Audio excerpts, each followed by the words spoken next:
What's up pala mga bikers? So ngayon po ay i-flex ko po ang aking bag para sa bike.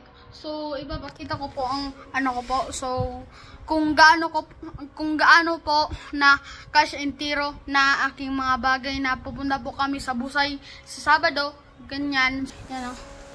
So ipapakita ko po ang ano ko, ang B-Soul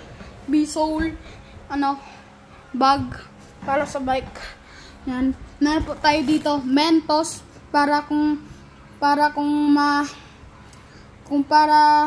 mainitan ako, gusto ko magkaon. Yan. So ito naman pangpunas sa mga bike.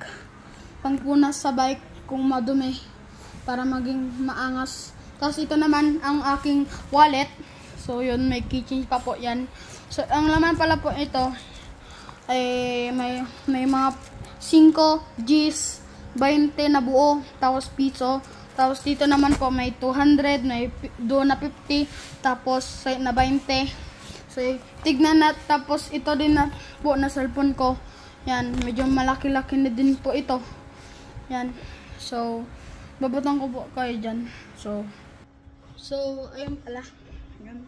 So ipapakita ko po sa inyo kung kasyang-kasya talaga, kung hindi talaga to na kung malakas din po ito. So papakita ko na po natin. Una pala po natin ang Mentos.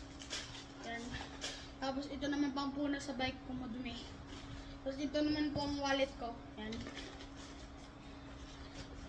So ito naman po na cellphone ko. Yan. So tignan naman po ninyo, kasyang-kasya po siya. Yan. So kasyang-kasya pala po siya. So intiro na po, hindi pa ako nagbubuha po dyan. Yan. So yun, ito pala ang aking wallet.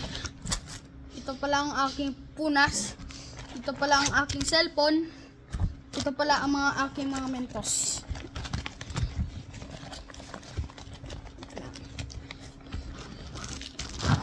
Di ba ako nagbubuha? Yan o. So bilhin na din po kayo sa B-Soul shop. So para maging maas din po ito pang priority para kung nakabag ka, mananakawan ka po son kapag naka-airg ka lang po son. Kapag naka-airg ka lang po sa ay magiging safe naman po ang mga gamit mo.